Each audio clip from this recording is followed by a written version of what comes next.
We're live. What's up, man? What's up, Sutter? How you doing, dude?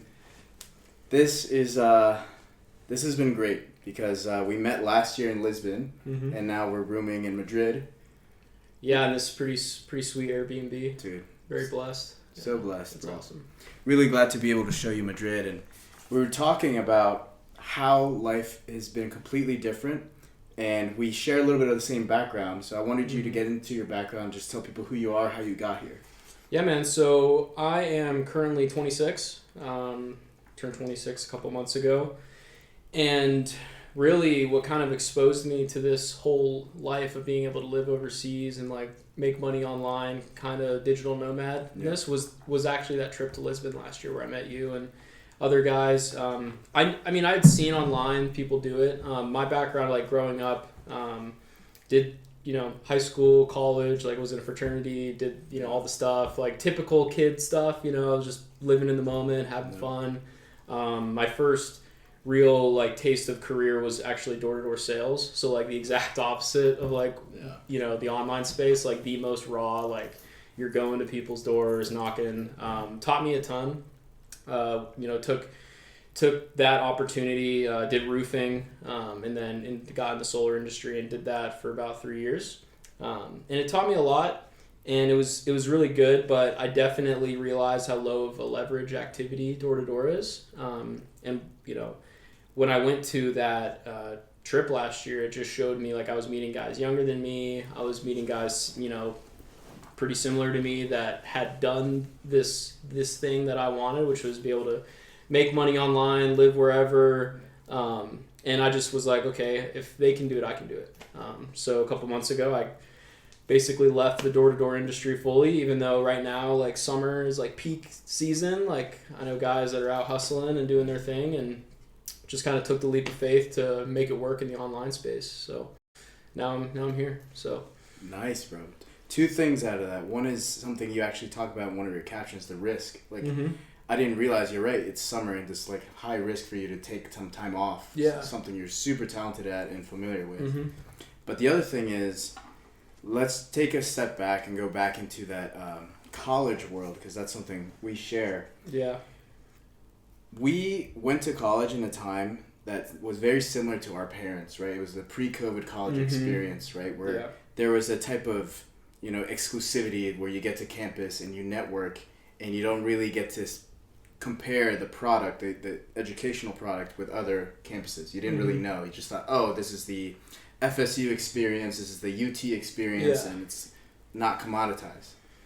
And then you and I started talking, what COVID did is when people were like obligated to go back home and take their online education seriously, and they started comparing it, they realized how watered down it has become, right?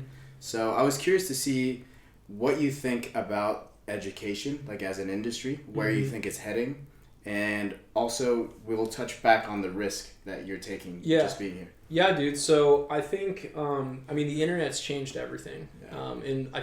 It's kind of crazy realizing how many people, like, they know that, like, obviously it runs our entire life. Like, people are on their phones all the time. Like, internet's allowed so much just opportunity. But people don't really realize in the education space how much it's changed. Like, you're able to go online and literally get the same education as someone at Harvard for, like, a just minute fraction of the price.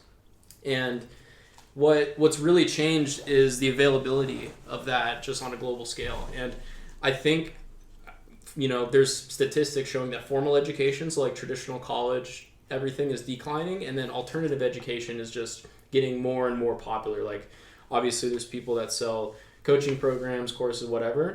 But even just being able to become, skilled online is just changing everything. And, when I was young, I got access to the internet at a pretty young age. My parents gave me a laptop when I was 12, and I was on there and I was learning a ton, and it actually showed me that there was it showed me at a young age that was possible. Like, I was watching YouTubers and stuff, and I'm like, oh, there's people making a living off of this computer thing, and I thought it was cool. I still went down that traditional route, and I'm grateful I did, because I got kind of a taste of what's normal. I feel like a lot of kids now are just growing up internet, everything. But yeah, COVID changed everything, where you were forced to be online. And then it shifted the mindset of like, wait a second, if I can get this same education, like why would I go into debt like $100K, 50, 100, 200K for this education that I'm just literally getting on my computer? Like as long as I can pay my phone bill, my Wi-Fi bill and all that, and maybe buy a couple coaching programs or courses or whatever, like I can get probably a better ROI, like definitely a better ROI. So I'm very bullish on just alternative education because, when I was getting into sales, I mean, that's what got me a lot of success was like investing in these coaching programs and like these courses and just going through them and like teaching myself. Like I wouldn't have got that taking a college sales class, right? Like I was learning applicable things I was able to learn that moment and then apply that day or the next day. So I think it's going to continue to do that, and that's why I'm trying to be involved as much as I can. So that's like what I'm kind of working on now. And you're working on some projects right now in that space that I want to get into, but you touch on something right there that is so key, is like you can read how to swim, for instance. You can read all about it, but it's not until you get in the water, get the reps. So on that note, you have experience talking to people online from, like you said, 12 years old. Like these communities and these digital communities, which even still, I don't know if you still get this, like online friends as a concept is kind of strange to some people in my world. It was so strange, and I'll bring that up. So like when I was 13, 14, like I was playing video games with my friends. I was a big gamer kid, and we were playing just online games like Minecraft and stuff, like having a ball, like just being a kid. And my parents would like hear me talking in my room, and they're like, "Who are you talking to?" And like I'm on Skype because that was like the vibe. It was like Discord wasn't even a thing. And I would be talking, like I had these friends like all over the country and a couple like overseas, and we were all playing video games together. And it was funny because my mom would be like, "Oh, you're talking to these strangers online, like you have like your webcam and you're like talking to them." And now it's funny because like I'll be back home and I see my mom like on her computer on a Zoom call, and it's I mean COVID changed everything where now everyone's like doing work through webcam, like Zoom, like it's all these digital meetings that are happening. And I just joke now with her, I'm like, well, you're literally doing what you used to like make fun of before. But I mean that's just how it's changed. But I mean digital communities have like you said, people still don't really understand the power of it. Like we met through literally a group that was curated through just like a guy posting stuff on Instagram. Like literally people don't realize like how powerful social media and like being able to connect with individuals, like you can literally change your entire life through a DM. And I see that continuing because I mean, especially since COVID, people are more isolated, I guess, like in terms of now a lot of people just, they work from home or maybe it's just, I mean, the world's just changed since then. So they still crave that like in-person interaction. So digital communities allow kind of those first touches to get in contact with people you probably never would have gotten in contact in the first place. And then I think taking that and then turning that into in-person interactions is where you get the biggest return on like relationships and everything and future possibilities and business opportunities and everything like that. Yeah, the first touches is a great way of putting it. Yeah, just being able to, get that three-way introduction with someone that you've never would have like met. Yeah, the opportunity. I mean, they're all options, right? It's at the end of the day, how can you reject something that's giving you so much opportunity and options? Like just because it's strange. But it's gonna be the new norm. Yeah, I mean it's everything. I mean that's why I think community building is one of the biggest like best returns you can get, because even some guys that I've met that are business partners, like I met this guy a couple months ago who's done really well. He's like a videographer guy, and one of his partner that they've been working with, they met through a community that they joined together a couple years ago, like a videography like course program. And it's kind of like, because before, in order to tap into a network like pre-internet, college was like the way to do it, because you would tap into the collective consciousness of the school. That's why it was such a big deal what college you went to, because you were literally able to go there, surround yourself with people that could give you those opportunities. But again, the internet's changed everything to where now if you join the right online community, it's like going to the right college. It's like being able to tap into that collective consciousness, 100%. Being able to have those introductions, and then that could just lead to a world of possibilities. And I don't think people have really realized that yet, at least the general populace. Definitely entrepreneurial guys like realize the power of that, or at least they're starting to. But I just see that continuing to become a thing where, growing, like if people are raising their kids, they're not like, where do I want to send my kid to college? It's like, where do I want my kid, like who do I want my kid to like network with, like on like who do I want to connect him with through LinkedIn, through Insta, like whatever, through these platforms that's going to give them the best opportunity. Like who can they hop on a Zoom call with that can change their life? 100%. Yeah, you're no longer hamstrung by what zip code you live in. Exactly. Right? Like you can, it's all about that network. So speaking of that, there's a massive disruption now because there were these barriers of entry. One was like physically, like where are you? Mm-hmm. But the other one was like how much capital you have, and if you want to get started, right, you have these high ticket offers. Yeah. And it's like, okay, do you want access to X information? You need to pay $5K, $8K. Mm-hmm. But now, because there's like a democratization of information, like people have all this information usually for free. YouTube University, I call it. It's so good. YouTube's insane, man. It's amazing. Yeah. You and I were discussing this over dinner yesterday, that the high ticket space, there's like a recession of trust, right? Mm-hmm. So what are you seeing now with the change that all this free value pumping into the market is doing? Yeah, well, people before, like, let's say 2017, 18, 19, like when the first like big online, like people selling information for high ticket, like started becoming really a thing. People used to just be able to sell information and just people would buy it. Now what's happened is that so many people have realized, because you become a spreadsheet millionaire when you realize, hey, I can sell something for 10K and just sell that 100 times and be a millionaire. Yeah. So a lot of people don't necessarily care about the deliverability. They just care about like, can I set up systems and processes to make this quick money? Because it is insanely quick money. But the problem is that so many people have tried to do that to where now there's just so many people selling courses and selling this, and it's 8K, 10K, 15K, whatever. And not all of them are garbage, but there's definitely a lot of garbage. Like I've heard people paying $5,000 for just a Discord channel. Like that's all they get. It's literally like that's all it's. So it's definitely, like you said, the trust recession is just the marketplace is like, dude, I don't trust that if I give you $5,000, which is literally more than the average American's monthly salary, to get this return. Now, are there offers that give you that return? Yeah, but where I see it shifting, and the fact that so many people are now, you're just able to get information for free. So like on YouTube, like all these different places, is if people want to make money in the online education space, they have to basically suffer the short-term like dopamine that they get from these high ticket sales. Like, oh, I just got to sell like 5K, all these deals, and pivot into more like, how can I provide the most amount of value to this person just upfront, like through free content, through low ticket, like maybe a community that's like $50, $100, to where they can enter my ecosystem. I can give them a ton of value, and then they're just nurtured to the point where like they trust you because you've literally changed their life for a couple $100, to where then if you have like a high ticket implementation offer where you basically hold their hand, they're more willing to pay for that. But just running ads and getting people on a webinar and trying to sell people on 5K, I think that's like, it's a thing of the past, or at least going to be if it isn't already. Yeah. It's a 5 years ago way of thinking.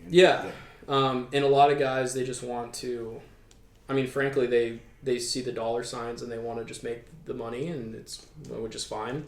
But reputation's big, especially in the online space.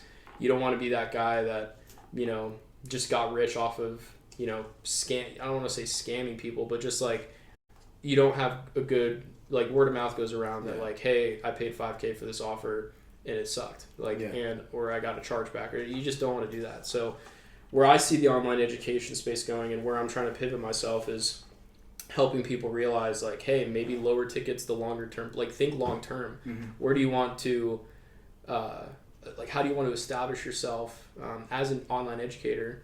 Like, do you want to be that guy that just has sold all these high ticket things and made a bunch of money, and then you take that and you're like, I'll teach you how to make a bunch of money, but really it's through just selling these high ticket things, but that's where the industry is shifting away from? Or do you want a long-term play where you can impact as many people as possible? You can actually start changing their lives.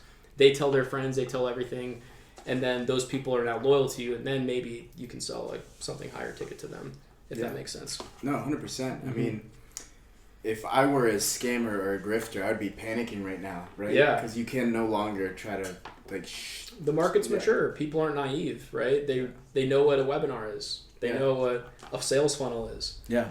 They know what all these like, oh, I get a free PDF. Like they know like what this stuff is now. It's matured. So you have to be more strategic. There's this study that came out and from Google, and someone needs to be exposed to you for 7 hours through 11 different touch points on 4 different platforms before they would even consider buying something high ticket from you. So if you want to stay high ticket, which, you know, if you're in the business of like profiting and making a lot of money, you obviously want to, you just have to change your strategy to where like, hey, maybe instead of leading with the high ticket, I'll still have the high ticket like for those people that are committed and are willing to pay and are in the opportunity to pay. But let me impact as many people as possible through free content, through low ticket subscription services like a community, through like lower medium ticket offers where I can like legit change. One, you're able to impact more people, which is I think better. Like at the end of the day, an online educator wants to impact people, right? Like you get more goodwill from helping more people. And if you're only having that high ticket thing, then you're not able to impact as many people. But two, when the market shifts and people are more skeptical and they have to do this, then your business suffers. So you need to optimize for, the masses in a way, I guess. No, 100%. You get goodwill, but you also get market feedback. Like your offer improves. Like you get more ears and eyes on it. Yeah, and also you can always recover your money, but you can't really recover your reputation. It's a lot harder. Yeah. You can make money back, but reputation is extremely hard to get back. Yeah, you just don't want to be that guy that made a bag. And I've seen it. Like I remember I was dabbling in online education or online money space in college. Like I took a drop shipping course and like opened a store and like did all this stuff. And like I try to find that guy now and you can't find him, probably because he ruined his reputation in terms of like just being one of those guys. And I don't think people like really realize how much the general populace like hates gurus, hates just people. Oh, like all this shit. Like, here comes the course. Yeah. Oh yeah. You see it. And if the market's shifting to where more people are getting into alternative education, like your average person is not going to college, but they're getting into like alternative education, you need to appeal to those people. And if you're just another guru who sells like, oh, look at this guy has another 5,000, 10,000, whatever, like I'm not going to pay that. If you're able to show people through free valuable content and like a very low barrier to entry option for them, you're going to appeal to those people because they're not going to be as turned off. And then once you give them all that value, then they would be probably more open to that high ticket thing, but you can't lead with that, I don't think, anymore. Yeah. And it's not scalable. I mean, like what you're doing, you're investing in people, relationships. Like maybe because it's not scalable, that's what gives it its value. Like I got on a call yesterday. I don't know if you heard, but the guy said, "I like you because you don't have that many followers. Like I actually like invest some time and giving away a lot of stuff for free, and they know that, and that's not scalable. Like if I were to live like that, I wasn't making money on the offer at all until I started like taking the funnel more seriously. If I was a scammer, I'd do it completely inverse. I'd start charging with nothing to prove yet. Right? Yeah. But I think people are starting to get smarter. The consumer's getting smarter. The offers are getting better. I think the Hormozy effect too. Like Hormozy had for his recent book launch, $100 million leads. He just gave it away for free. He gave so many of the books away for free. He has the course on his everything for free. And yeah, it's like what you said earlier. The information has now been completely democratized, so it makes no sense to charge for it up front. Yeah. But it's actually not that bad because where the real value lies is the implementation, right? And that requires a time investment on your half. So that makes sense to charge, but the information doesn't make sense to charge anymore. Yeah, I mean, you can just find the information. And now that we have like AI tools like ChatGPT and like Claude and like all these tools that are just getting smarter and smarter, like you don't need, if you want information, like you just ask the AI and it'll tell you everything. I think the high ticket value you get now primarily is if you just want access to the person who's the expert, being able to have access is valuable for sure. And then, like you said, implementation, like getting on calls and like they can just hold your hand through literally like how to do this. Because it does take some will and push and motivation to like take all the information you learn and actually apply it. So that's where like if people, and also like psychologically, when you do pay a lot of money, you're probably going to want to like get your return. Yeah. So there's still, I don't think high ticket's going away, but I think you just need to be smart about it, and you need to like lead with free, organic, like value, you know, low barrier of entry, nurture. Yeah. People have paid you a couple $100 and you've literally helped them get this X return. Then that person's going to be more willing to like buy your time, buy your implementation. So, I just think that's where people need to, you know, strategize for. Yeah, the fulfillment has to get better. Yeah, mm-hmm. I mean, yeah, it's forcing the marketplace to, like, people have to be good. Like, you can't just like which I think is great. Yeah, like, that's the beauty about capitalism. Like, both the buyer and the seller mm-hmm. have to like come to an agreement. You can no longer scam one another, and if you can, it's very short term. And with the internet and with AI now, the level of value of the product has to be so much greater. Well, what's going to be crazy with like AI is like they already have it, and when it becomes like full, like just people know about it. I think like I saw a video like 2% of people really know about AI like in the world, and less are using it. Less are using it. Yeah.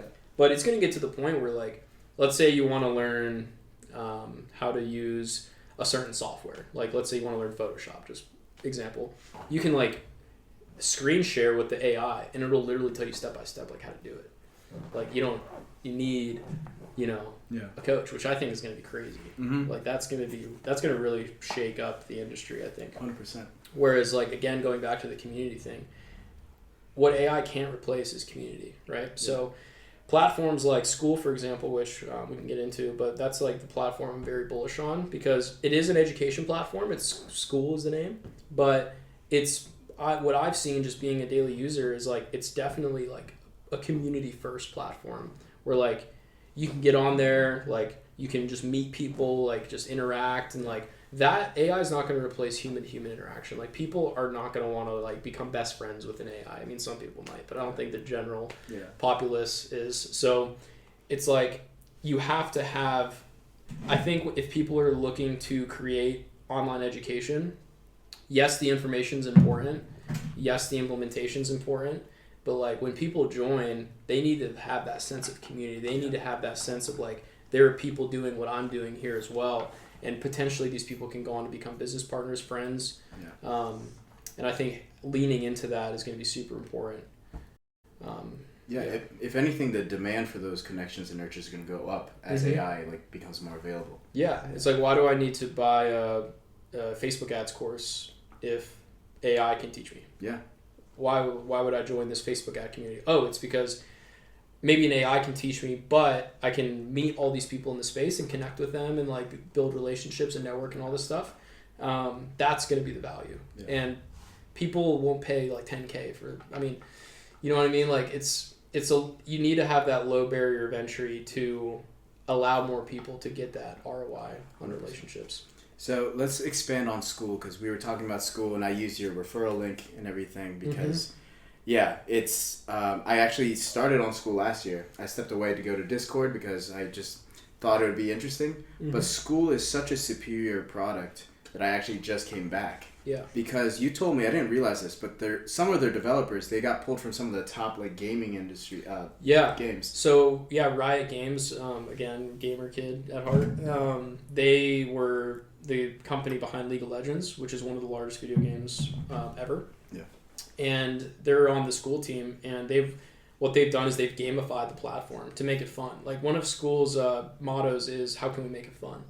Like that's like one of their like core like tenets. Yeah. Is like, how can we just make this fun? And again, it leads back to like, how can we make the online education space fun? It's like it's community led. Like that's the first thing that when people join, like when I join these Skool communities and I post in there something valuable and I'm getting a lot of comments and a lot of likes and people are sending gifts and it's fun and it's just like that's and not only is there the fun, but there's also the education platform. There's the classroom, you get all these course material, and then there's live calls, and it's as a platform. I mean, obviously, like we were talking about Hermosi earlier, he invested into it earlier this year. I see it based off of just listening to the people involved, seeing who's invested into it, like we discussed, where I see an online education space going as more people get into online education or like looking for alternative education, and especially with the low barrier of entry that Skool like allows not only the creators on it but like the consumers on it to be able to enter these communities. I see it. I mean, frankly, like we'll clip this maybe in 3 years or so. I see it becoming like like a household name. Like I truly believe that, and that's why I want to become just.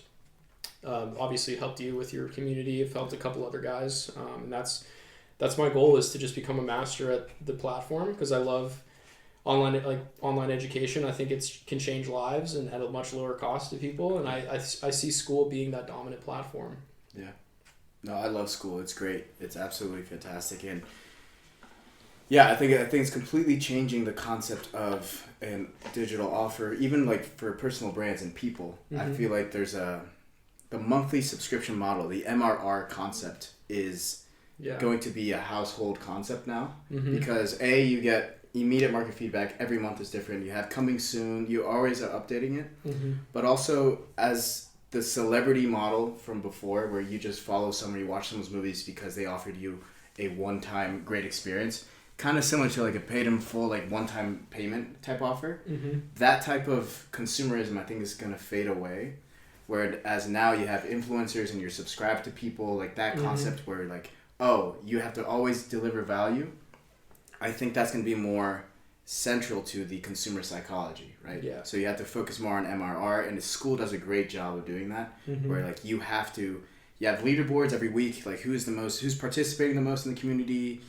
You as the actual like creator of the Skool, you have to post consistently. Yeah.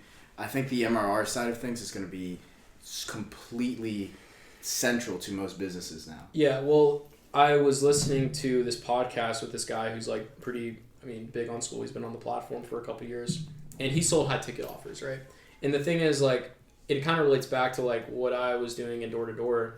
Is like, yeah, I would go out and like you can make a lot of money in door to door, right? Like you can go and sell a lot of accounts, but you're still hunting for your food, right? You're still going out. Like if you have a high ticket offer, you might have 100K month, which is awesome. Like, oh my god, I had 100K month, but like the next month you start at zero. Right. You have to get more sales calls booked. You have to get more people through the funnel, buy more ads and all this stuff to get that next sale. Whereas with the monthly recurring model that Skool allows with ease, even with their affiliate program, like the guy that I was listening to was saying, I loved the 100K month. Don't get me wrong, that was incredible. But then it was stressful because I knew I had to go do it again. Yeah. Whereas when he got his community to the point where he was making 5K MRR, so like monthly recurring revenue, he knew that as long as he just continued to provide value, these people were loyal to him, and he was going to be able to make that 5K every month. He knew the same day every month he was getting that 5K. He just said this wave of relief hit him of like, wow, this is it. And that just gives you options too. Knowing that money's coming in, you can then utilize that for ads or payroll or whatever, or just live off of it. Yeah. And going back to the affiliate thing, like when I started helping people with schools and like they were on my affiliate link and everything, Skool has a really good affiliate program where if it's $100 a month to run a community, and if you use my link, I get 40% of that as like a commission every month, as long as you keep your community. And my goal is to get it. Obviously, I want to have a ton of affiliates and everything like that, and we'll link my affiliate link below. But what that's allowed is like I've gotten to the point now where like even though it's small, like my phone bill and like other bill is like that, it's paid every month, but just through my affiliate link, and that's amazing. Like it's something so minor, but it's cool. Like I just know like cool, like that's getting taken care of, and I know as I continue to grow in Skool and educate about the platform, like it'll get to the point where all my expenses are covered. And think of how amazing that is to the average person. Like, oh, I can build this community around my passion, around like my expertise or whatever, and I can get 100 people to pay me $100 a month, and it's very low barrier of entry for them. I just continue to add value. You kind of, when you have a community and you see people interacting with each other, you feel like a parent. You're like seeing like your kids like interact. It's like cool. So, and then you can make 10K a month, like recurring every single month. Those people are loyal to as long as you keep providing value. And then it's a longer term game. Yeah. You're not just thinking about the quick money. You're thinking about how can I impact as many people as possible, and then how can I provide these value to these people continuously so they'll just continue to keep paying. and then you can set up life to where you're making money every month, and it's way less stressful than having to hunt for your kill. Yeah, and honestly, like with that psychological relief, you can actually put more time into the business, more time to the offer, make it better, right? Because having a good cushion gives you a lot of relief. Yeah, and it's just, I mean, some people on the platform are really crushing it. Like there's people on there making $100K a month, which is insane to think about, and the platform's still relatively new. Yeah. So I just imagine like down the line, like 3 years from now, 5 years from now, as the platform continues to mature, like the ability to just make like really crazy good income. And so the people behind Skool, Sam Ovens, he was like one of the first big people in the online education space. He had a company, consulting.com, did really, really well, 8-figure business.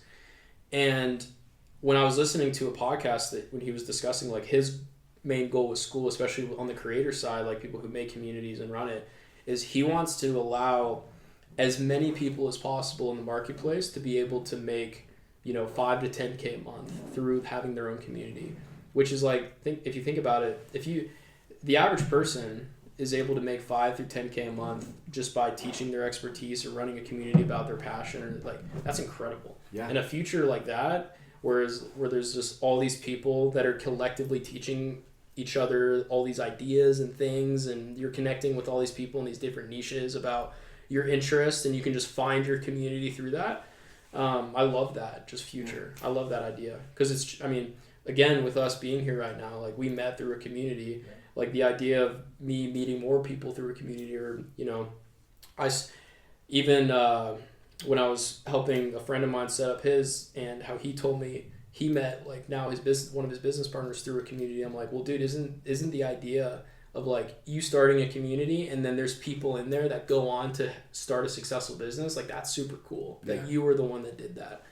So yeah, I'm extremely bullish on it, and that's kind of my all-in play. Yeah, that's super fulfilling. I want to talk about one of your clients that you helped that, guy came in, got some information, paid very low ticket, and now has like, what was it? 33x return? So basically, I'll just say Caleb. Met him 2 months ago, and we had similar background in terms of like blue collar-ish work. Like he was in the landscaping business, I did roofing, so I was working with homeowners, so like we kind of knew the lingo. Like I knew his industry for somewhat because I was working with contractors a lot, and he's done really consistent on Instagram with content, which is like one of the biggest things that I'm also looking to help people with, is like you need to have the free value, you need to have that organic content through Instagram, through YouTube, stuff like that. And we just hit it off, and through just providing value on his social media about how he's grown his landscaping business to multiple 6 figures, he signed a guy, like a coaching client, like $300 a month, and guys paid him for 2 months, so like $600, and through his coaching was able to land a 6-figure project that the kid's going to profit like 20K on. Yeah. So literally like a 33x return on that investment. So we actually are launching his community next week to just have more of those like stories, because that's incredible, dude. Like imagine like the goodwill you get, and like also the amount of referrals, and just everything. If someone's able to come, even if the kid paid $1,000 a month, if he paid 2K and he was able to make 20K off that, then you have a customer for life. And it's like that goodwill is just exponential return. So I think that people need to think long term of like, who can I impact? Because then that guy's loyal to him for life. Like he's just like, oh, like you literally changed my life. Like you gave me information and implementation that took my $600 investment and turned it into 20K. That's really good case study. Dude, it's one of the best case studies ever. I'll give you $600 and I'll get 20K out of it. I'm really excited to get his community off the ground. We're launching on Monday, so that'll be cool. And it's just get more of those stories, because paying, again, it's like paying 5-10K, you can get your return on that for sure, but like I don't know, the goodwill of like just someone pays you $500, $1,000, or if maybe someone joins your community, and through the value you get, they're able to get not a 5x return, but like a double digit X return, like 10X, 20X, 30X. Yeah. That's like, I love that. Yeah. I just think people need to stop being so short-sighted of like money, because Mm-hmm. money's cool, but like I think goodwill is like big. And I was listening to $100 Million Leads at the gym this morning, and he talked about like how important goodwill is. It was the chapter on referrals. Nice. Because imagine that kid now, like anyone in his network can just say, he's like, yeah, dude, this guy's the best. Yeah. And like, I'm going to send you his way. Like if you're able to rack those up, then you have an evergreen business that's just going to do really well. And you're building goodwill, reputation. And I think people need to think more about that instead of just like, how can I make as much money as possible? Exactly. And honestly, there is still like a monetary aspect. The LTV on that is yeah, insane. Exactly. Yeah. And going back earlier, if with Skool, for instance, you could be monetizing your passions. Like there are people, you showed me some of these communities. There's people who are into like perfumes and like fragrances. They have a community. Mm-hmm. There's people who are into all kinds of things. Yeah. And there are free communities that, lead to like a paid community eventually, or like the implementation. But there are offers as low as Hamza's, for instance, $1. Yeah. $1 a month. But he has 130 kids, 130,000 people in there. Yeah, it's crazy. Right? So everyone's like freelancing their skills. They're also freelancing their passions. Mm-hmm. And then eventually you just have more impact because you actually care about what you're selling. Yeah. And Gary Vee talks about how so many people, and I experienced this because like I was doing something I hated. I mean, frankly, door to door, like I hated it. Taught me a lot, but like I didn't like it. Yeah. And I was making good money, but I realized once the number on my screen went up, I was like, this isn't like it. Like I can't be sacrificing the fact that I hate what I'm doing on a day-to-day basis for this number on my screen going up.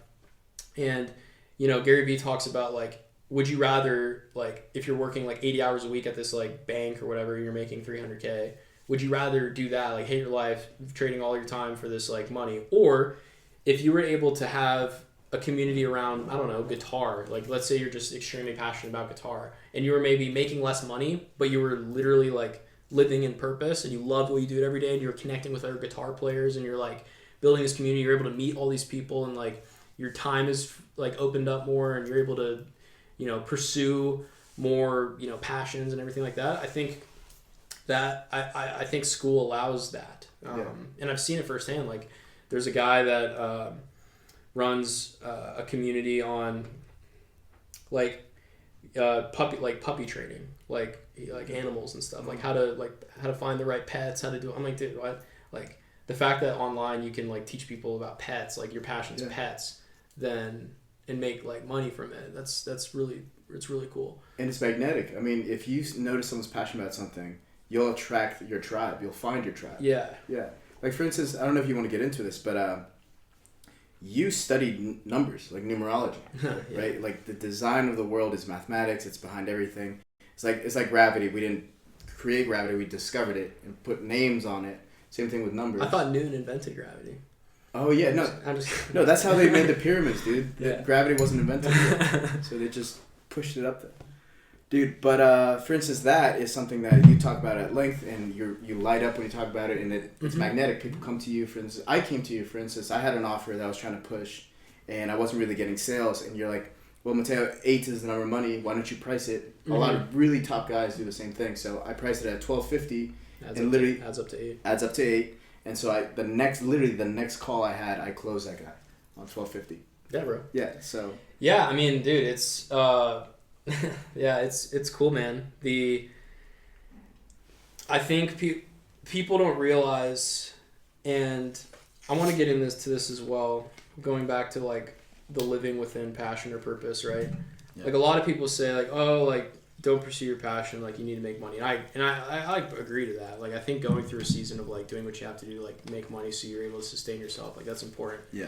But if you're able to sustain what you want out of life and you're able to lean into something you want and you have that magnetic presence about you where you're able to talk about like what you truly are passionate about and you're able to monetize that, that's super awesome. Yeah. Numerology, man.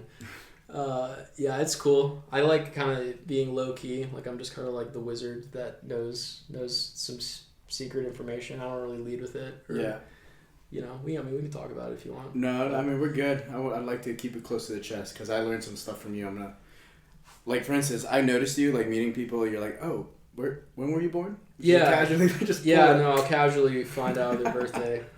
But it's a great skill. And like you said, it's magnetic. When you're interested into something and you're passionate about it, you talk about it. Because at the end, you need more reps. Mm-hmm. We were talking about women, right, the other day. Yeah. And just like age and what we've learned. And like with sales, all this requires reps. It's all reps. It's all reps. It's all volume. And if you're passionate about something, you will unintentionally put in more hours and reps into it. Right? Because you care.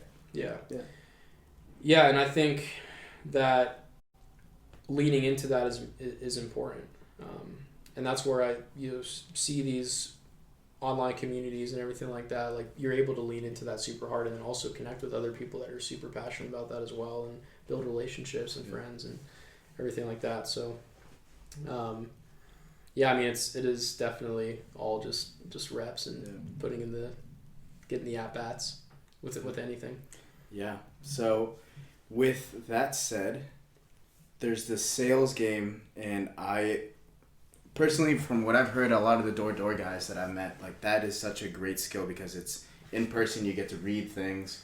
But now that you're transitioning away from the door-to-door and you're going more into like the online space, what are those differences in sales in person versus online that you've noticed? Yeah, so I think in person, if you just have like a magnetic presence about you, like you have like charisma and you're able to like very likable, in person it's just like, I mean, it's relatively easy. Like if you can just get people to like you, because that's all it is. It's a transfer of energy. Like if you can take, your positive energy, that's why in-person interaction is so big. Because like if I'm just uplifting and meeting you and I'm like dapping you up and I'm like, fist bumping you, I'm like, hey, how's it going? Then you can like do really well. And those are the best people in door-to-door, are the ones that are just able to take their positive energy and transfer that into the buyer and get them to a decision, making a purchasing decision. But online's different because it's through a webcam typically. So it's definitely like different. And I've tried the online, like I was interviewing for a remote job, and it kind of humbled me because I realized, oh shit, this is literally a different game. Yeah. Like it is completely different. And that's why, like, even though I have like done like over 3 million in sales contracts sold, which I'm very proud of, but it's in a different sales space. Like door to door is, I think, a lot different than online. I mean, it's still the same skill set in terms of it being sales, and you take them through questions and have pain situations and all that and desired situations. But when I don't necessarily want to be known as like the sales guy, because like where things are transitioning, everyone wants to do high ticket sales, everyone wants to do online sales, and I think there's other people in the marketplace that are better at that and that have done that for a while, to where it's just a different skill set. Like I know a big part of it is like having it's the little things, like having a good background on your webcam. Like if you have like a bookshelf and like a plant and like good lighting, like that stuff like matters a lot. How you present yourself, like being clean shaven and like doing is like, but in door to door, like bro, people are like wear beards, have tats and stuff. Like it doesn't matter as much, because as long as people like you, and it's a lot easier to get people to like you in person, then you can do very well. So I don't feel like I'll answer sales questions and I'll like give people advice on what I know, but I do know the online is it is different. Yeah. So yeah, it depends though, because there is online like webcam sales, which is typically ticket and high ticket. But what I think, if people are interested in getting into like remote sales, what they should lean into is like something like life insurance or like phone sales, like a industry that's established. It's not going anywhere. It's not going anywhere. And that's the thing. Like we just talked about how high tickets, like things are kind of shifting in the marketplace. Yeah. And I can definitely see a world where like a lot of these high ticket sales guys are out of work in a couple of years, because they're making 10% of these $10,000 offers, which is cool, or $5,000 offers, $500,000. But like, what happens when that goes away? Yeah. Or at least that's not as lucrative. I think going and selling like a real product, like a life insurance policy. And I even had friends be like, why don't you like come to life insurance? Like, because a lot of guys were shifting from solar to life insurance.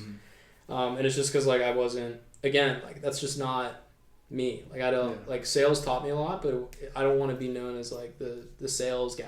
I think it's extremely valuable to learn. I'd recommend anyone to go do like even a summer of door-to-door sales. I think it will teach you, again, body language, how to interact with people. I think you get more real life skills out of it because sales, I mean, you use sales in everything. Yeah. How to sell people on yourself, how to sell your girlfriend, sell your parents, sell your friends on like whatever. So I think it's valuable to learn, but you know, I'm definitely more, feel more aligned and passionate about, you know, brainstorming, you know, offer ideas, communities, like online education, like bringing people together. Like that's definitely something that I just want to get, you know, do more. But yeah. I mean, that's super natural, and that's real growth, is knowing when to quit something. And not even quitting, pivoting. Yeah. You're still going forward. Yeah, I still use sales. Like, right. That's the thing. Like, again, sales you always use, but evergreen skill. Yeah, I just don't want to be like on sales calls all day. Like the idea of just being on sales calls all day. And that's something to where with like the offer I'm working on now is I want to be able to help these guys do, you know, have these communities, have these like coaching offers and stuff like that, but not require this like big sales team. Because dude, there's so much that goes into having a sales team. I mean, I ran a sales team. There's turnover, there's training, there's people, there's sales reps complaining. Yeah. Like there's always like, oh, the leads suck. Oh, like, you know, all this shit. Yeah. And I see it as, you know, obviously for scalability, it's great to have like a sales team and all that stuff. But if you want to be able to make like a good income through having a community and through not having to have this like big sales team, that's like what I want to like lean into, because I think there's a lot of people that would want that. Like they don't necessarily want this big freaking sales team with setters and closers and people churning all the time. They just want to be able to make an extra 20, 30, 40K a month, having a community, having, you know, maybe a lower ticket coaching, stuff like that. And I see you like doing all this research on the marketing side now, where you brought up a good point. As like when people Google your name, Google owns YouTube, right? Mm-hmm. And if you have somewhat of a YouTube presence, your name pops up. Yeah. And it's evergreen. These are basically VSLs that just live there. Mm-hmm. And it's one of the best high leverage opportunities you have is just to post your stuff on YouTube all the time. Yeah. Could you expand on YouTube and its importance? Yeah. So it's funny because like when I was a kid, I actually really wanted to be a YouTuber because I was watching these YouTuber guys. So I used to make like gaming videos back in the day. And it's funny because like it was just weird and different back then. I mean, we're talking like 2011, 2012. Like it was very like early YouTube days. Yeah.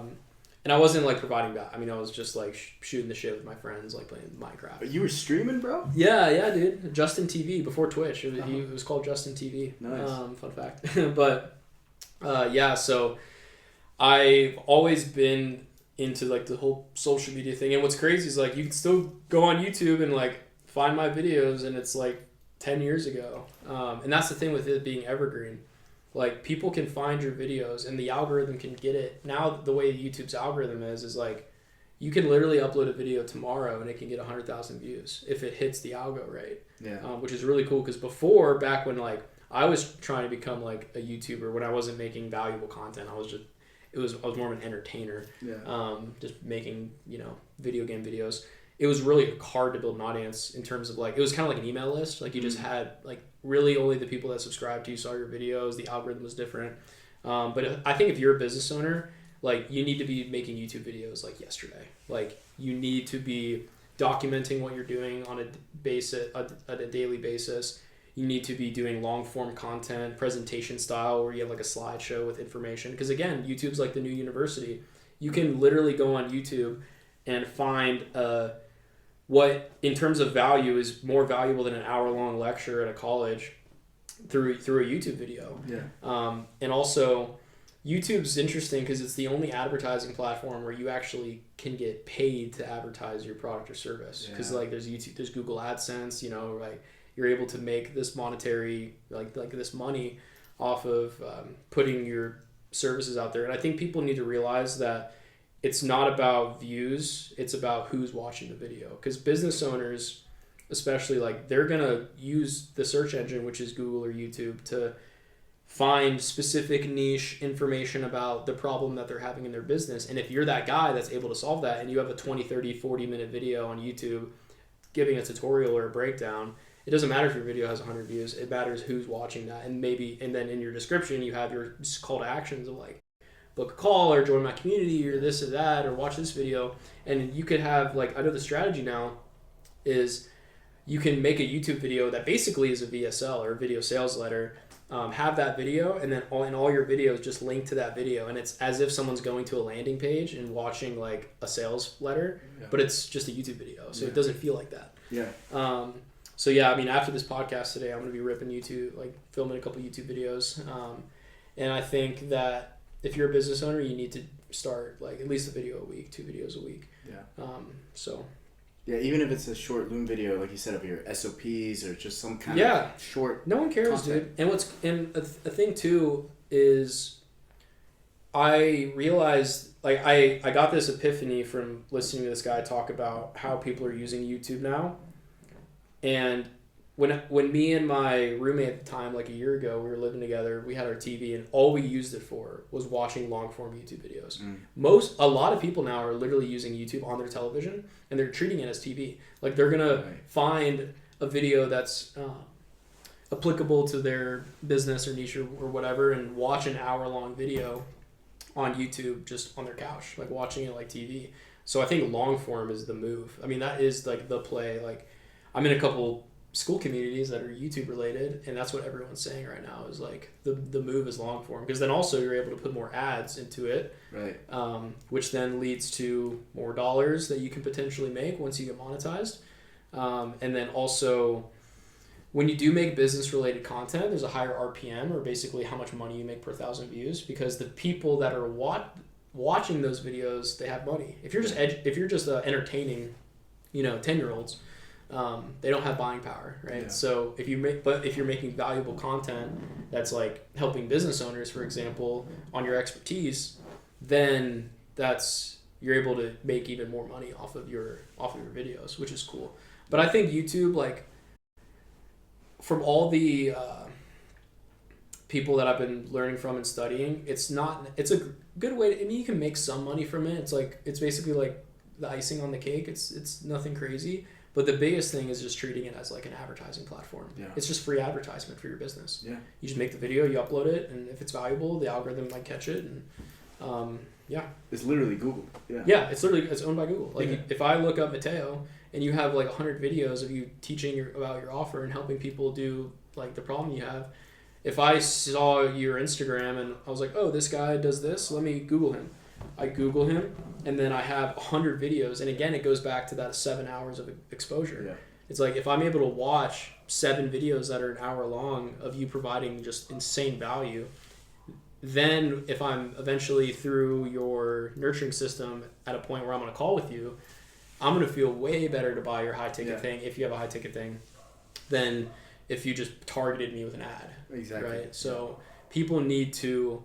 and I know you're going to see it because I've been talking to some guys that are involved, and that's their strategy right now. Like, a guy I know who's big in he's been selling a high ticket offer. They're pivoting. They're like, we're going all in on YouTube. We're going all in on lower ticket, community, all this stuff.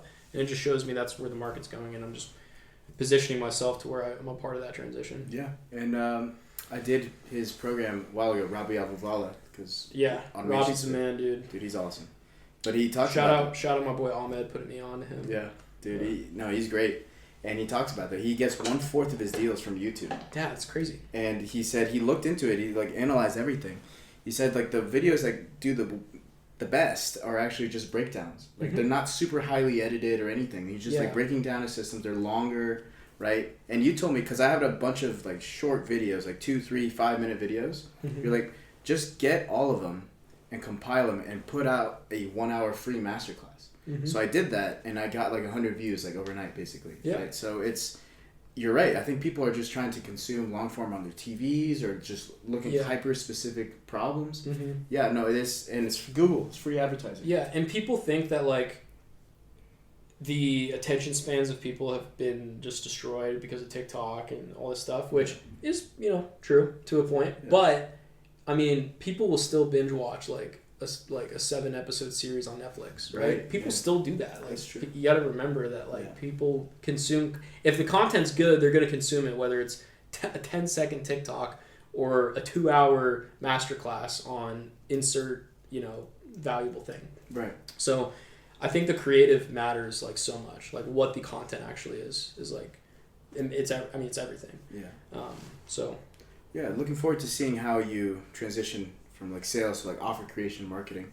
So if people want to build out their Skool communities, like monetize their passions, where can they find you? How can they get in touch with you? Yeah, man. So my Instagram is Chris Sutter with 3 T's. Unfortunately, 2 T's was taken, but you can just DM me on Instagram. It's the same thing on YouTube. I have a Twitter. It's the Chris Sutter. And definitely the whole content game it's very new to me. I even didn't have Instagram for like 2 years until a year ago. And so definitely like just the consistent stories, that's my main goal. Like when people ask me my goals, like my goals are 2 videos on YouTube a week. My goals are 3 stories a day on Instagram. My goals are these small inputs. Before I was setting these like big goals, right? But I realize now that the small goals is actually what's going to get you to where you want to be. So if you want to create a Skool community, we'll have my link down below. And if you want to contact me, we can hop on a call and I can just help you build it out. Then we can definitely do that. And then also just be on the lookout for literally master classes. I'm today going to be filming a video on just how to set up a Skool community because they make it pretty easy, which is good. It's just a very user friendly platform. But yeah, Chris Sutter pretty much everywhere. That's where you'll find me. Well, bro, it's been great meeting you, going to a bunch of places with you, Lisbon, Valencia, Montenegro, and now this Airbnb here. Yeah, you have to capture content here, bro. This is nice. Yeah, it ain't bad. We got a nice little route. We were going to do this outside, but it was a little too hot. Yeah. And the lighting was pretty garbage. Madrid sun is crazy. But we're going to be running with the Bulls literally tomorrow. So, okay, I'm going to clarify. He's going to be running with the Bulls. I'm going to watch and pray for my boy. But, yeah, we'll be in Pamplona, which is pretty cool. Yeah, brother. Excited for that. Thanks for this great pod. Yeah, bro. And, appreciate you. Chris Sutter. Sutter, Maine. He's from Atlanta, bro. That's Atlanta, man.